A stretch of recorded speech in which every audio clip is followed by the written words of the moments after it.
But saying and knowing that is one thing. Not feeling bad when you've been just getting kicked around by every other team in this group. Yeah. Kind of tough, Atlas. You also have to beat these teams if you're going to make a run in the playoffs anyway. So at least they're in a position where they have the opportunity to, right? Our Rise Group teams just don't even get to. Maybe in scrims, outside of that, not going to be a chance. But we're going to start this one off with a Viban into the Pantheon. In fact, junglers are just going to go amiss here in the first round of bans.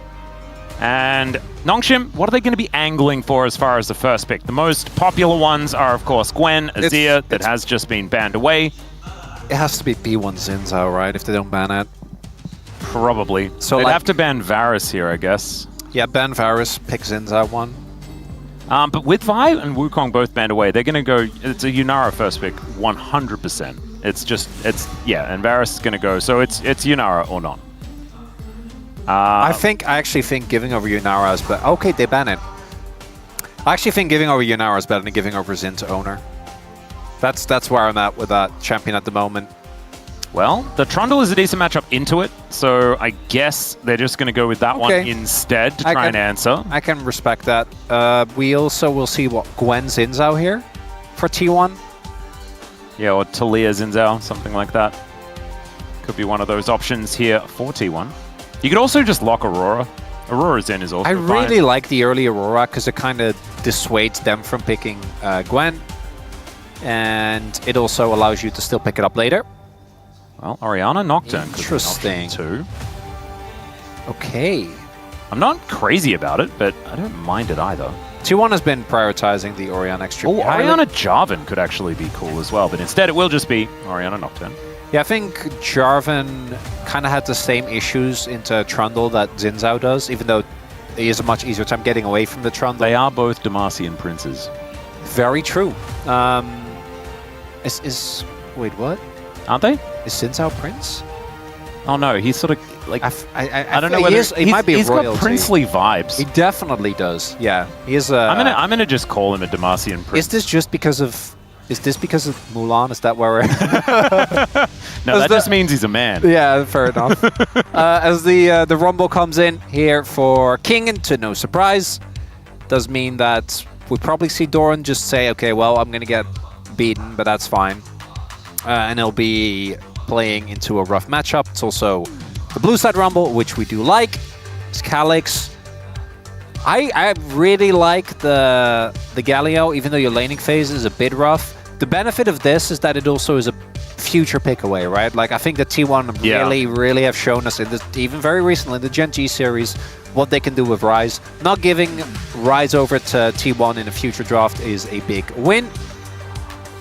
Aurora, okay, so we're gonna go, it's like Aurora Nocturne and Orianna Nocturne at the same time. Yeah. Very squishy on the side of T1 so far, but explosive damage and combo capabilities in this game. I do think that if the first salvo isn't enough to kill Nongshim though, Trundle could probably just be fine. But we'll just have to see. Lethal Temple all over them and just chomp. So Zinzao is actually a Seneschal of Demacia. Thank you very much for that one. I assume it was Yundo. I'm not entirely sure. A resolute warrior loyal to the ruling Light Shield dynasty. So he's a knight, basically. All right. All right, that makes sense. Learned something today. Yeah, there we go. So not a prince, but I'm still probably going to call him a prince just because it makes it easier to talk about him and Jarvan, as they are both Demacian. Let's just go with that. Okay, the Rakan and the Nautilus are going to be both taken away here, as the Nico was already removed, and the Brad going to go away. I think this is something I believe Valdez spoke about earlier on in the week, and that is I don't think Keria should be allowed to play Bard ever again. And that is ringing true as he gets Alistar. So unfortunately, you just can't ban them all. I do think Alistar is decently worse now after the nerfs. I think that they have helped a little bit. Will it matter in this game? I'm not so sure, but I do like that. I like the Xayah angle here. Obviously, can't go Xayah Rakan. Can go Lulu. That's a fun one. Lahens has been a fantastic Lulu player over his career. That's kind of a good throwback. Like the call with them saying, you have to come into us. You don't have a choice. You have to engage into us. Because this is a full disengage comp. The obvious downside is they have 0 engage.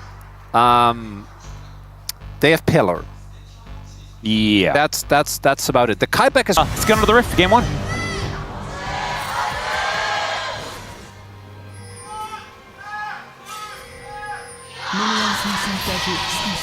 All right, here we are, ladies and gentlemen, onto the Rift for game number 1. It's Malbok today, so this is one of the days where you're just supposed to eat chicken soup here in Korea. There's like a few of them that happen over the time. This is the last one for this summer, which means we're starting autumn and things are going to get okay. It's right now just way too hot, to be perfectly honest. And so it's getting a little bit better, and that's why a little bit of the, that was what a bit of the reference It's been was. getting more manageable. I can go out. Yesterday I went outside. Yeah, I've like opened some windows of an Oh, evening. I'm not that crazy yet, but I have gone outside to, you know, get the aforementioned tea, which was nice. It's a good move. It was good. Yeah, I got lunch as well. It was Gorgeous. nice. Eating lunch and drinking tea. And I did actually get chicken soup. But it was more like... You're just doing it absolutely perfect. Well, it was more chicken curry. Yeah, my wife made it for me last one.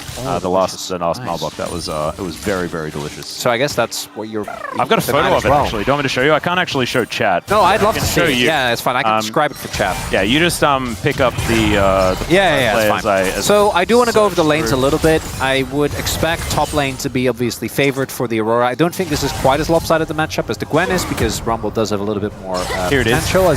Yeah, that looks... Oh, it's like with the sesame? Yeah, sesame, like that frothy looks stuff. good. Yeah, that's nice. So basically, it's just a whole chicken, like a small one. Yeah. Covered Oftentimes they're really small. Yeah, covered in... the heal. Okay, that's an aggressive heal. They do manage to get some damage after the barrier there as well, but good use of that from Gumayusi to mitigate the aggression. But I do actually love this, because this is what I was going to lean into. Topside, I think, is Doran favored, but not as bad as some of the other Aurora matchups. I say that as King is really getting bullied. And then in mid, I think Calyx is just trying to not get wound up too much by Clockwork, and then once he gets the ability to wave clear, he's not really that bothered. But bot lane should be heavily winning here for Nongshim, because the support matchup is insanely lopsided, and you just really shouldn't be able to ever get out from underneath your turret. So I'm happy to see that they already got barrier, they already got heal, and I imagine they're going to be trying to play up to the turret as much as possible, having Gideon cover them, which is kind of what we're looking at right now. As yeah, the Clockwork has in fact wound up. Yeah, Calyx there. Pretty early back, but still able to get his That's kill. He's fine. Yeah, it's not the end of the world. But yeah, Lance playing aggro on this Lulu. You'll love to see it. It isn't really translating into much of a lead as far as CS is concerned or anything like that. Still do have the tempo advantage, but it's good for T1 to at least be able to pick up as many minions as possible. Good aim there on the Deadly Flourish for Gumayusi to make sure that he gets the majority of the minions that he can. This is, of course, his Jhin. He's very, very good at this champion, so it is somewhat to be expected. Is Keria going to be able to lock down that cannon for them, as Gio and Lehens were just off assisting the research mission that is coming on through here. Pulverize going to connect. Good polymorph there onto Keria. Yeah, it's one of those things where it's not just Guma's mastery of the champion, but also T1 and how they play around it. I think they're the best team we have in the LCK, playing around the effective range of Jhin and really using his ability to turn fights that look a little bit scary into just surefire wins, which I do appreciate. It's always nice to see. Gideon walks over a ward there, gets pinged out, as we can see. Keria taking a little bit of damage. Does go in once again, though. Another Deadly Flourish comes down. Good polymorph once more, this time on Gumayusi. The Geo taking a lot of damage in the matchup, and he has Ghost, so not really combat summoners available here for the Nongshim AD carry. Rico's nice, but he is down a cookie. So Guma actually still going to be happy, and despite those trades, as you highlighted, they had Prio, but it didn't really lead to anything in particular. It's led to them not winning. So we've got a lane swap to come on through here, as Lehen's going to be able to use his shield in order to block the minion damage. That is a cannon wave, so it should be fine. It's King and is going to be able to pull the wave. That is good for him. As we can see, he is pretty substantially behind, as Doran has been bullying him on the Auroras. Calyx not in possession of his TP, as Geo did miss the cannon.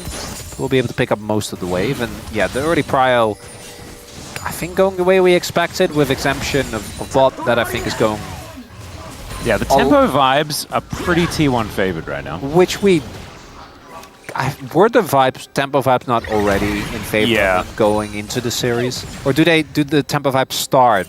It does start in the series. Okay, it doesn't start. You have to experience what is being. You need gameplay. Yeah. So before gameplay, there's no. No. Before that, it's waters. That's waters. Yeah, that's just. Yeah, okay. That's just what your feeling is. And then they transition from waters to tempo vibes. And then you get to see whether your waters are correct when the tempo vibes reveal themselves on the rift. Oner does not have his ultimate, but he does have King and pretty far up the lane.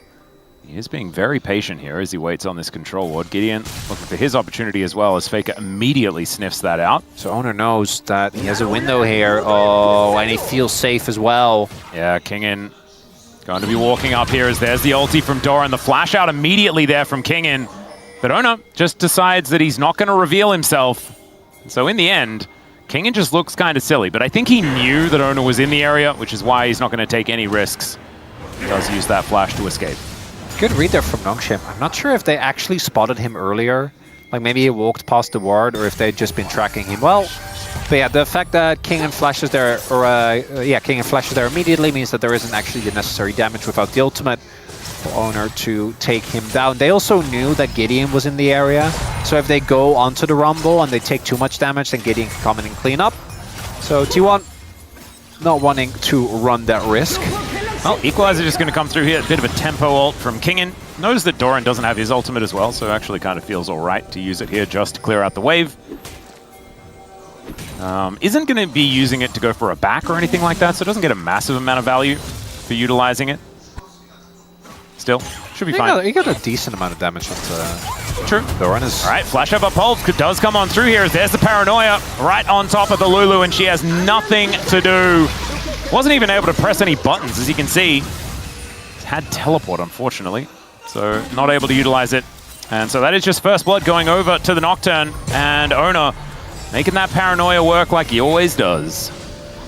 Cancel? Ooh, could have been nice. Maybe, I think you maybe get a flash from Nocturne.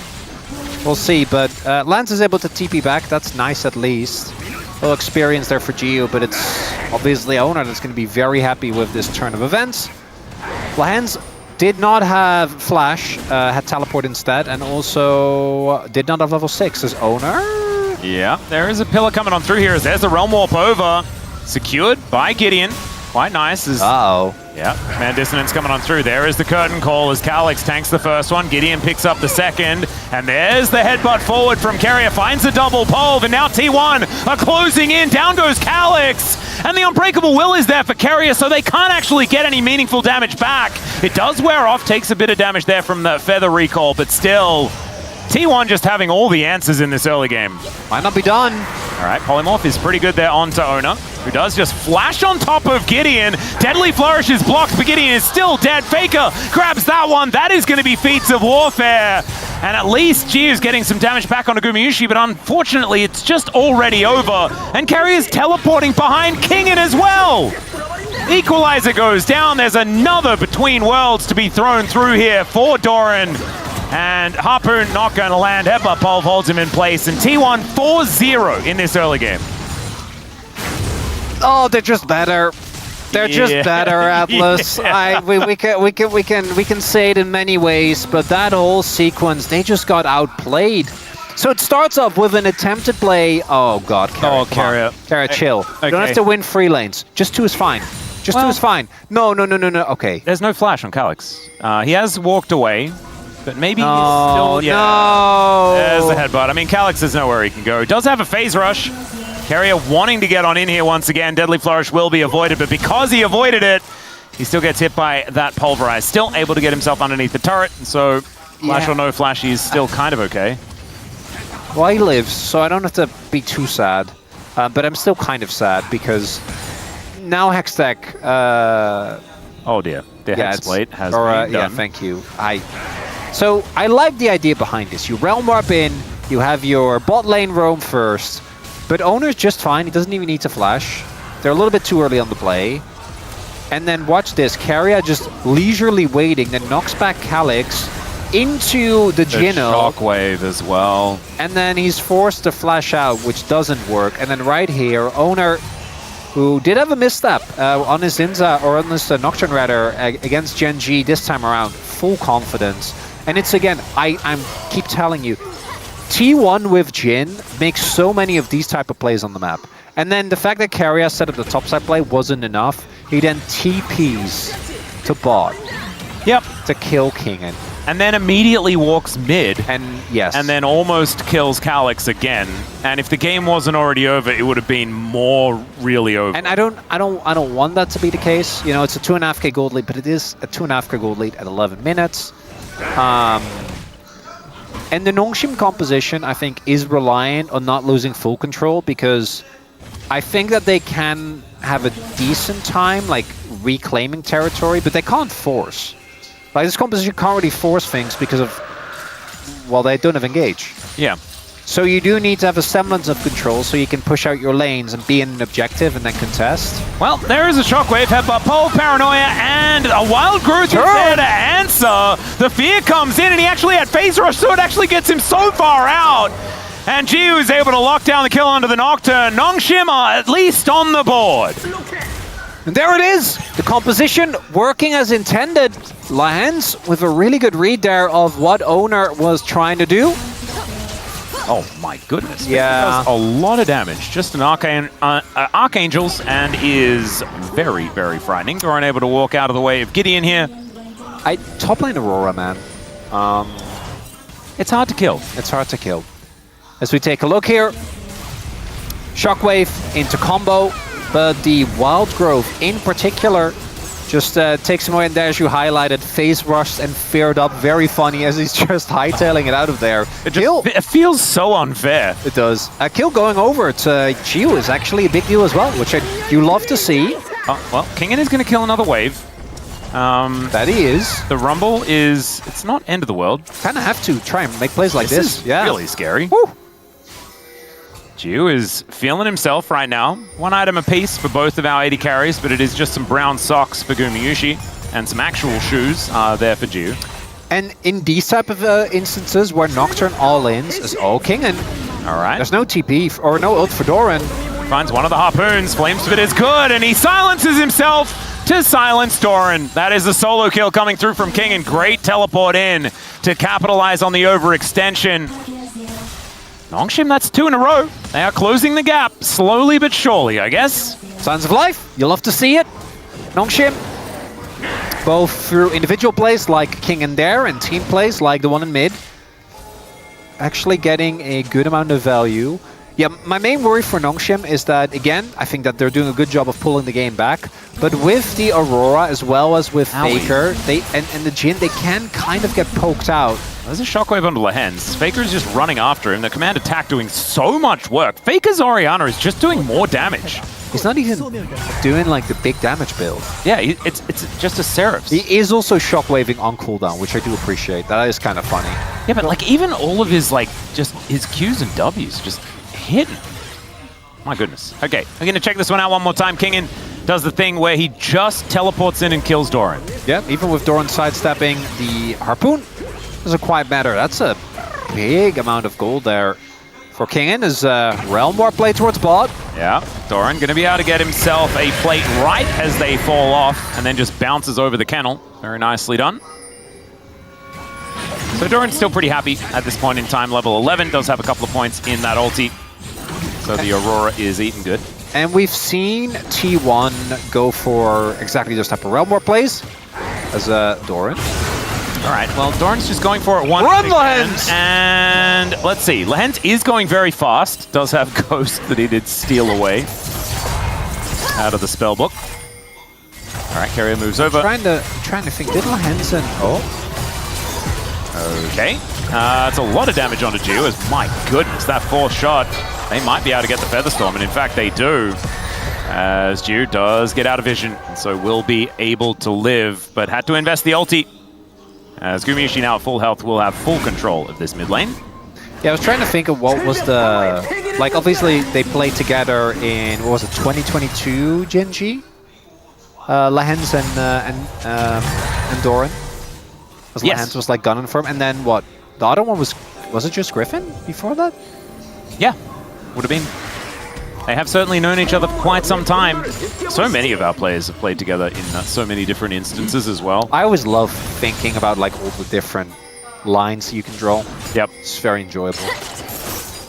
There's a lot of crossover. Not as much on T1, you know, given the fact that you have to play for T1 if you want to play with Faker. That sort of thing. Hey, you have the... What was it? The Asia Games roster. Hey, that's true. Yeah, that happened. Yep, there are a few. So, you know, Kanavi can say that he played. Yeah, it's not that many people. Yeah, it it's the fact really that add to Gumayusi the and list. Oner are just like pure T1. At least Keria does have, you know, him and Doran both playing for DRX and blah, blah, blah, things like that. Yep. So Oner now getting taken down to 50% health as Get him, Lance! being annoying. Equalizer comes through. That's good positioning. He was holding on. Wait. Oh my god! He got a steal on the Herald as well! And it's barbecued Nocturne. He turns out the lights, but he's still dead. Nongshim, Frustration on Oner's face! yeah, that's 3 kills in a row for Nongshim, and they deny the objective. Dare you say it? No, I'm not going to, not yet. Not even one. How about now? Because now Faker could be in trouble. How about now? Shockwave just pulls Gideon closer. And Lehens is there for the backup, able to tank up the turret as Gideon able to get himself out of there. Now this turret could be under fire. It is still feats of strength going over to T1 because Doran got the bottom outer turret. But still, Nongshim are getting more. Are we surfing? I mean, we have I'm just certainly saying. had somewhat of a change when it comes to the tempo vibes. When I said go get him, Lehens, I did not expect Lehens would actually get him. He did go and get him. Obviously, the really nicely done there, set up by Lehens, knocked down there by Kingen on this Rumble, actually having a really good performance. It's the triple whammy of getting the... Oh boy. Well, he does Kingen not have flash. is no longer alive. Oh, there's also no turret. Yeah, he's dead. Yep. So, how, Kingen, how are you there? Drake's up. You know they're gonna go for Lehens. I don't think you win this one. He was engaging. With the wave. Yeah. When Drake is up. Yeah. Into Nocturne. He was just practicing, because that's how they're going to have to engage, because they need to convince T1 to start a fight. Their engages have actually been just someone... Oh, no. Oh, dear. Oh, no! It's just special delivery for the Trundle. He does flash away, but the Paranoia is there instantly, and the Shockwave will silence him. That will mean that T1 should be able to get Double Dragon here very comfortably. No Smite's going to be there. T1 just turning back on again once more. Oh, the headbutt taxi! Flash pole to make sure that he gets both bottom laners. Still, Lehens keep... Never mind. It is curtain for Nongshim, as that is not the TP that Kingen was looking for. Deadly Flourish will be flashed, so at least he survives. But at what cost? And the answer is everything. We're just having a little fun. Just having a little fun. Yeah. Just a little bit of fun. Curses aren't real. Chronicler. What do you mean? There's nothing to do with cursing. What do you mean? You just said, oh, but like now Nongshim, and you were like making that call, and then instantly over. Well, it wasn't instantly. It was pretty instant. I don't think it was instantly. More importantly, I was hoping that we would get a game. They were still throughout all that like 1.5k gold behind. Well, maybe think about that next time you're going to curse Nongshim. No, I was just happy that it was a little bit closer. Unfortunately for Nongshim, This was not. the game was this sequence of events was not ideal. This was an aggressive take back of the tempo vibes. Let's just say that. T1 saw Nongshim on the wave and they were like, no! And they pushed him off and they were like, this is my wave! And look at what happened. It's a 1.3k gold lead now for Gumayusi. Like, before this, Jiu had a lead. Oh, I do love me that very early The Serpent's Serpent's Fang. That's into Lulu, into Rumble. That's And great Rise stuff. as well. No Yeah. Seraph's value. It's kind of huge. That's good stuff. Like that a lot. Well, Doran getting baked here just a little bit underneath the turret. Oh, I've seen this one before. Oh no. Well, Wait. Keria is going to get spotted, and then Oner says, well, I guess I killed the Lulu. Let's see. They do get the redemption. That is going to help heal up this Lulu. Does walk herself out of there. So Nongshim do stay alive. They managed to also soak a Paranoia without dying. They just use 2 summoner spells in order to avoid death. You'll take it if you're 2-1. Still not too bad as Lahans. Well, he is going to what dead? Lahans. Yeah. Sometimes the voice in your head that tells you to clear the ward, it's not. It's not the right voice. It's not the voice you need to follow. Well, Keria doesn't have he's flash. going to take this way out. Is he? He does have ulti, so he's going to use that. And Gumayusi is enough to scare them away, understandably so. Yeah, he is very scary. They also, again, don't have engage. So... Oner says, ain't nobody going to break it. I want a replay of that, because I'm like, are we missing something? I feel like Lahens would not get that greedy for just a ward. I don't... There has to be more. I don't know, Atlas. Nongshim with the heal, Otacon! That's sometimes what you gotta do! Paranoia is actually back off cooldown as well, which is kind of ridiculous. As, oh no, they're going between worlds and they are just getting melted. The Realm Warp to get some of them out of there, but Otacon is just here. Thanks for the leash.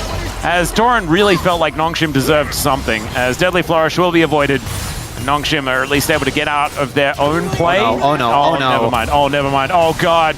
Oh god, Shockwave is available. Calyx looking for a little bit more, but Giu is going to be able to get out. We'll see whether Calyx can do the same thing, and he does. Oh, that wasn't so bad. You know how when, well, the end of that. You know how you, when you have to like call your dentist, go for a dentist appointment, you haven't gone in a long while. Yeah. You're really nervous, and then it's like, no notes, no cavities, you're good. That's how the end of that play felt. I really thought that there were going to be cavities. Yeah. Okay, so I actually don't... Yeah, I got nothing. Yeah, just Lulu. Yeah. Can't really be there. But then the answer is, let's go for Otacon, and look at this ulti from Doran. Like, yeah, Doran is really going ham on the damage numbers. They're able to get the Otacon, they're able to get the kill into Gideon, and then this right here from Doran that's peak Doran right there, by the way. If they'd gotten a Shockwave and it was his setup that done it, it would have been really funny. But he's still pumping those numbers, baby. He really is. That's going to be on the chart at the end of the game. And it kind of needs to be as well, because Gumayusi has gone for a build that isn't necessarily massive on the damage numbers. Does have a lot of utility with this Serpent's Fang. I mean, Nongshim don't really have tanks. So yeah, actually, it doesn't really matter as much. Yeah, it's just Gideon that. And it's also working, so who even really cares?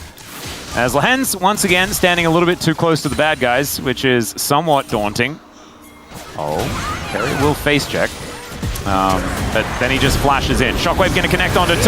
That's actually the combo. It's not the Orianna Nocturne, it is the Orianna Alistair. And the curtain call coming on through as well. So much damage out of T1. Never you mind. They are just going to take this inner turret off the back end of that play.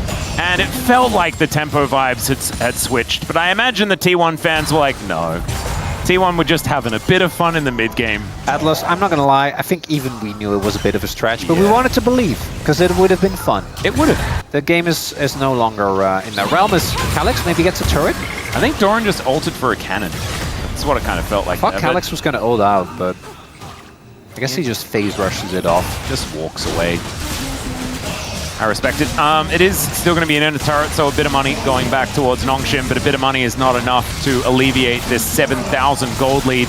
Our first Cloud Soul of the day is obviously a T1 match, because they are so good at Cloud Souls. Things like this make you go, man, T1 really shouldn't be allowed to have champions. Champions, yeah, because the Jhin, to me, again, is one of the big factors that makes these plays so much more lethal, because it adds so much extra damage, so much extra setup.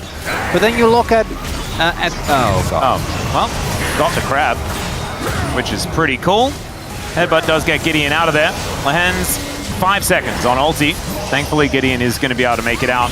Mayhaps. Without worrying too much. Maybe a little playable? There's a lot of weird stuff going on here. Well, there is going to be a really good pillar placement to try and block off Keria. Redemption as well is decent, but it's a 2-man Shockwave as Gideon will finally press R. It is both junglers falling down, but now the curtains are being called, and oh god, it's just a bloodbath.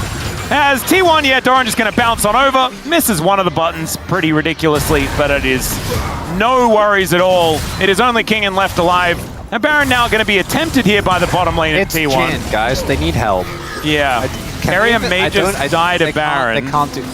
Yeah. Oh, is that the first time Baron has beaten T1? Maybe. I'm not even joking. Could have been the case. Oh my god, it's a historic victory, Atlas! There we go!